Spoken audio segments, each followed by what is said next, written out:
บายดีแฟนครับคลิปนี้เราจะมาสร้างการเที่ยวคาราวานนะการเที่ยววิ่งคาราวานต้อนรับมีน้ำนอกเป็นเมืองโลกธรรมชาติตอนเช้างามหลายเอาทีข้างหลังมานำมาแล้วนี่กระบวนการใหญ่นอนอยู่ทำรถที่บังไฟคักหลายเมื่อคืนนี้ยังไม่ได้นอนรถปั่นอีกเด้อโอ้ขาแข็งนี่จังไหนก็ได้มาโอเคอันนี้บรรยากาศกูเด็กแขกนี่อันนี้มึงงามไปเด้อโอ้เด็กแขกชีนข้าวแต่คนงามนะอันนี้กับประธานไง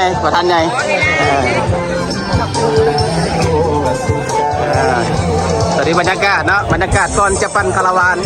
มีน้ำนอกเป็นมรดกโลกนะที่ว่าบรรยากาศโอเคนี่บรรยากาศกำลังขึ้นเป็นบริเวณที่กำลังจะเฉลิมฉลองนะบรรยากาศตอนนี้ทีมมาเซลกำลังล้มตัวกันวางแผนได้แข็งผู้จัดการจัดการชิวๆไอ้น้องสาวยิ้มทีมมาเซลหัวหน้าทีมใหญ่นี่โอเคเดินโอเคโอ้ทีมมาเซลนี่จะขาแข็งมาโอเคนี่บรรยากาศกำลังก้าวเกี่ยมก่อนเปิดงานเนาะคาราวานยิ่งใหญ่เฉลิมฉลองนี่นอกเป็นมรดกโลกตอนนี้กำลังก้าวเกี่ยมเนาะตอนนี้บรรยากาศกำลังก้าวเกี่ยมถ่ายรูปก่อนนะถ่ายรูปก่อนซีเข้าขบวนการปั่นรถที่เนาะคาราวานบรรยากาศกินข้าวบรรยากาศเลยยังตามมาทุกที่ค่ะแต่ว่าคือขึ้นดีเนาะจุดจะปล่อยตัวสตาร์ทเวนยูงานมาการนำผัดแฝงการนำผัดเมืองสมาคมกีฬาแฝงขมวนบรรดาสโมสรทีมรถแฝงขมวนบรรดาสโมสรทีมรถแฝงสวรรค์เขตแฝงบริคำไซทางประเทศไทยนครพนมแต่เมื่อนี้ข้าพเจ้าต่างหน้าให้การนำเมืองผู้ซึ่งภาคภูมิใจเป็นอย่างยิ่งเป็นเกียรติต้อนรับเป็นอย่างสูงการนำรับรันขัดแฝงขัดแฝงทุกภาคส่วนที่ได้ร่วมกับอย่างนี้ข้าพเจ้าเราสิว่าเนาะทางธรรมศาสตร์ร่วมแสดงระหว่างกองยาเตบ้านของสสเวียดนามกระสั้นการจัดงานในมื้อนี้แมนพวกเขาสุดที่มีความดีใจและเพื่อเป็นการเฉลิมฉลองผลสำเร็จและผลงานของภาครัฐบาลก็คือคณะภาคองค์การปกครองแขวงเมืองและองค์การปกครองบ้านตลอดทอดภาคส่วนต่างๆที่ได้ให้การสนับสนุนในระยะผ่านมาบรรดาท่านที่นับถือกระแพงทั้งหลายการฮับเอาอุทยานแห่งชาติเข้าเป็นมรดกเมนเป็นเรื่องที่บ่ง่ายปานใดเมนได้ผ่านการฝึกทั่วศึกษากิจกรรมข้อมูล3และเมนเรื่องการขี่นี้กับเวลา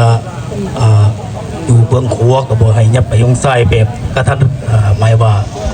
ตัดหน้าตัดหลังอันนี้เกิดมีปัญหาอะไรโดยสุขภาพมาเนาะ100 ล้านต้องเฮโรเดอร์100 ล้านเย่ถ่ายมือกล้องนำถ่ายในเรื่องของใช่ยืนในแบบนึง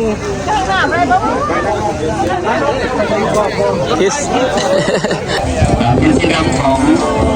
การนำและการบริการนักพิธีหรือผู้บริหารเจ้าหน้าที่เทคนิคเราจะทำเป็นทีมมรดกโลกกับชายแดนพยานแห่งชาติทางแผนกศึกษาเลยเนาะมาทางหน้าแม่คณะจำกัดเสียเวียดนามทางเจ้าแก่คนด้วยทางคณะขอบคุณเป็นขบวนยิ่งใหญ่เฉลิมฉลองต้อนรับมีน้ำนอกถึงมรดกโลกเนาะถือว่าทางคณะยังพันแกงเจ้าแก่งเพื่อนทำพาเป็นขบวนการใหญ่เลยแต่นี้เนาะเงาเยียดบรรยากาศถือว่าคือ300 กว่าคนเข้าร่วมกิจกรรมครั้งนี้ถือว่าเป็นกิจกรรมที่ดีให้ชาวโลกเขาพูดว่าเป็นมโนโปกแล้วเนาะมีน้ำนอกของเขาแข่งทั้งมวลนี่มาเซลเขากันคืองามหลายเนาะครับตั้งเข้าตัวเมืองแล้วตอนนี้เนาะทางที่นั่นคำพูดแข่งเพื่อนกระบวนการได้หลังมา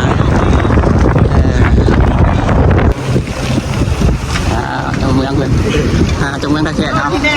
เก่งหลายแข่งเก่งใหญ่เพื่อน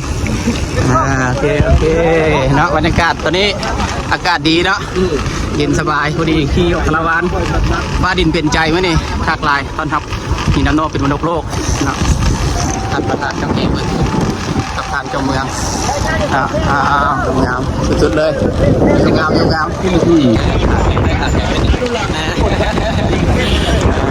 ักปั่นกันแต่ว่าตอนนี้กำลังที่เข้าไปงานทุกเมืองบุรพาแล้วตอนนี้ครับแต่ว่าขวดใหญ่ยาวลาย300 ขวดนักปั่นของวัดกิจกรรมบรรยากาศมันก็ทำที่นั่นนอกเมืองบนโลกเพื่อให้ชาวโลกรับรู้ว่าประเทศลาวประเทศโชว์แมนเมืองบุรพาเห็นขบวนได้ทำพิธีมรดกโลกที่3 นอกสบายดีสบายดีสบายดีสบายดีสบายดีสบายดีสบายดี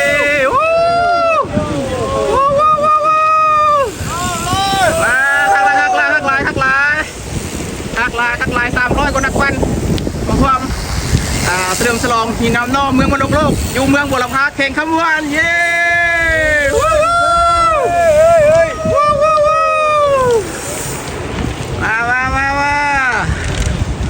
มาคักลายโอเคสุดยอดSo good now. Big caravan for Hinano Wood Holiday there. Christian on behalf of Laptek in Khammon province. Okay. Here on behalf of my team, Yeah, on the team also. my greetings. Yeah, Team for from Laos, Samsambet. some fat. Good. Wow. ยินดีละแม่ขาแข่งนี่สุดยอดมากับทีมพอดีแล้วขับซอบโอเคนัดจะนับกันตอนนี้กำลังที่เข้าตัวเมืองบุรพาแล้วเนาะถือว่าเป็นจุดเข้าเมืองบุรพาทางเจ้าแขกนำพานักเนาะในทีมงานทุกคนตอนนี้กำลังที่เข้าเมืองบุรพาแล้วนะตอนนี้นะกำลังเข้าตัวเมืองบุรพาแล้วตอนนี้นะ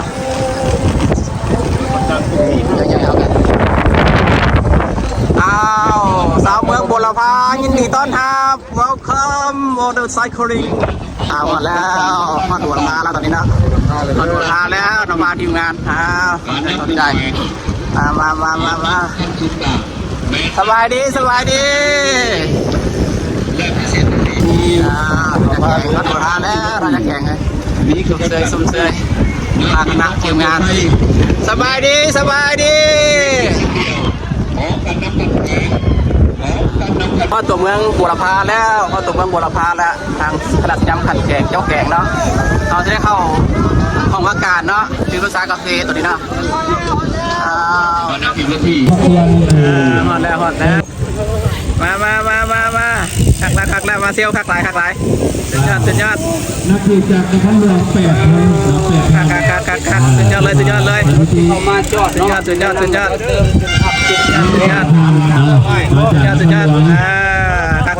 กหลายมาเลยจบนี่งานต่อยังไม่เที่ยวซ้ำเนาะโอ้ยนี่สาวธนาคารเนาะเป็นกำลังต้อนรับแขกเขาอยู่ตอนนี้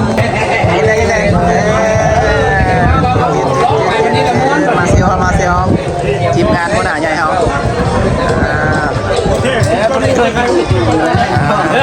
โอ้ทีมมาเซียวคัก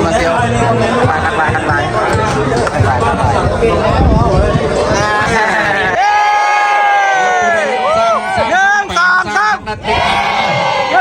1 2 3เกิดสบายดีมาเลยคักแล้วงามแล้วที่จอดข้างหน้าเด้อจอดข้างหน้า1 กิโลเมตรจอดข้างหน้าอีก1 กิโลเมตรจอดข้างหน้าเด้ออีก1 กิโลเมตรจอดข้างหน้าอีก1 กิโลเมตรออกข้างหน้าอีก1 กิโลเมตร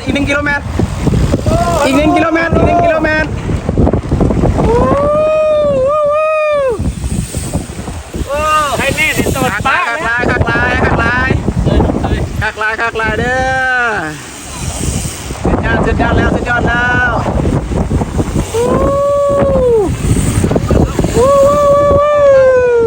ป้าไม้หมดเลยมาเลยมาเลย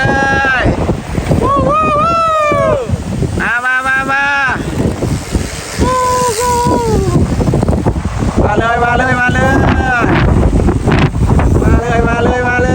ยโอเคพักแล้วสุดยอดโอเคสุดยอดข้างละกาวสุดเด้อขึ้นมาได้แล้วทางนี้นะคอยสุดว่าดันสมเส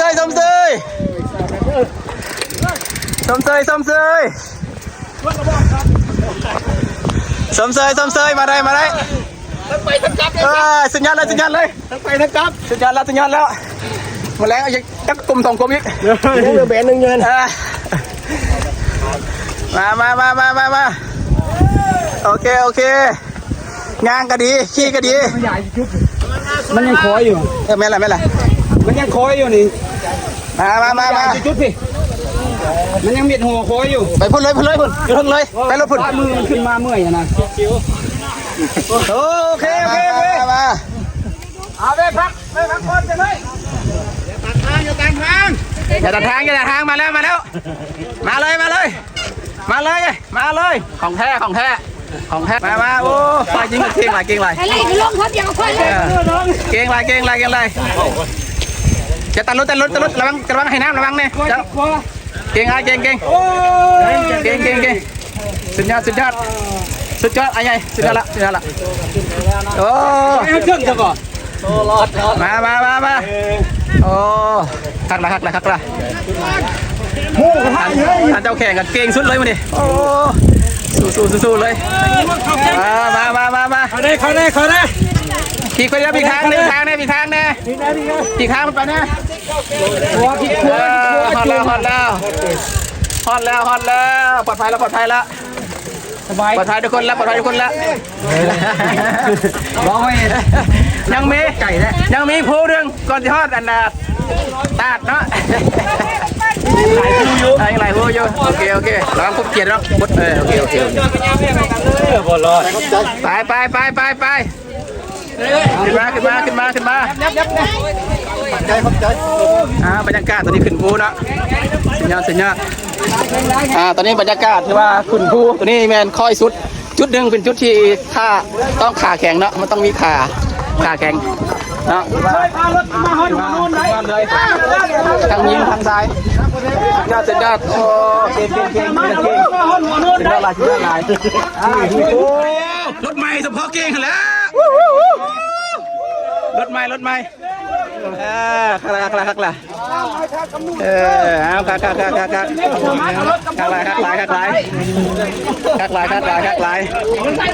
เนาะเอาเบิ่งเนาะความสูงชันของทางขึ้นเนาะโหได้จูงย่างในขี้เนี่ยเนาะสุดยอดสมเสยเด้อมาพร้อมรถเด้อขึ้นมาพร้อมรถเด้อเก่งอันนี้ก็สุดยอดแล้วสำเร็จแล้วหักละเนาะมีคนขาแข็งเนาะค่อยสูงสุดตัวนี้นะสมเสยนี่ก็ใหญ่เฮาสุดยอดเลยสมเสยนำพาบึ้นหักลาย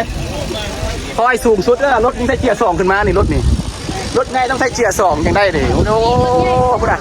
สั้นสุดเลยนี่ข้างละหัวอย่างหัวมายังสมเสยเนาะถือว่าบรรยากาศนี่ตัวนี้แม่นสูงหลายเนาะสูงสุดเลยก่อนสิไปฮอดตาดเสียงลือเป็นจุดที่สูงเห็นป่ะสูงสั้นเลยทางนี้เก่งสมเสยกำลังบืนมาเนาะตอนนี้กำลังบืนขึ้นมาถือว่าค่อยสั้นหลายเอาสังเกตไปเนาะสังเกตไปเนาะขึ้นมาในบนธรรมดาได้เนาะธรรมดาว้าวไฮเซมนี่ของแท้ไฮเซมไปเลยเดี๋ยวเก็บตกไปเติมถือว่าจุดเป็นจุดที่ไฮไลท์ที่สูงสั้น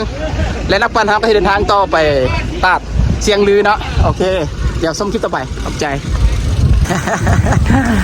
มาแล้วฮอดแล้วคักละ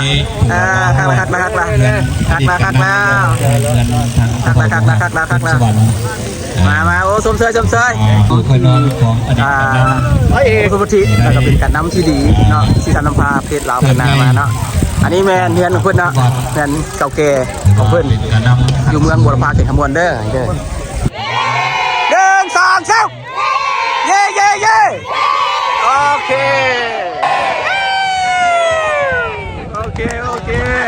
ครับอันนี้ก็สิเอาฮอดทำรถเองไปแล้วท่านเจ้าแข่งเพิ่นนำพาฮอดแล้วตอนนี้เนาะเอาฮอดแล้วเย้นะทางเจ้าแข่งขมวนเพิ่นนำพาฮอดทำรถเองไปแล้ววันนี้เฉลิมฉลองหินน้ำนอเป็นมรดกโลกแล้วทีเด้อทุกคนงามโอ้ยูโก้ฟัสสมเสยโอเค เข้าไปกดไลค์กดหัวใจ อ๋อดีสิเข้า YouTube ให้เดี๋ยวไปซ่อง YouTube โดยก็เข้าไปเบิ่ง2เจ้าเหรอ โอเคนี่คิดมาบริการจากไหน หนัก KCL KCL โอ้ KCL แจก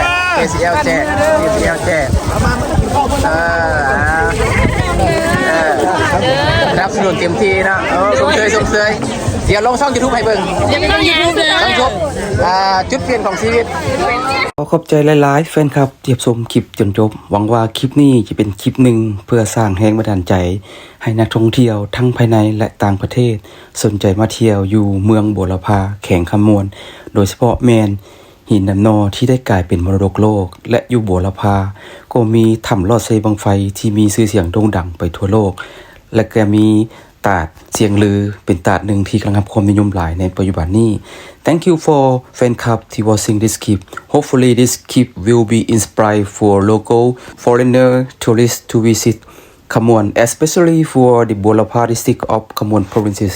And Hindamno become for World Heritage. And Bolapha district is lots of the tourist site, especially for Sebangfai Cave and waterfall Tat Sieng Lư is very popular at the moment. So hopefully this clip will be inspire all of you to visit Laos, especially for Bolapha district of Khammon.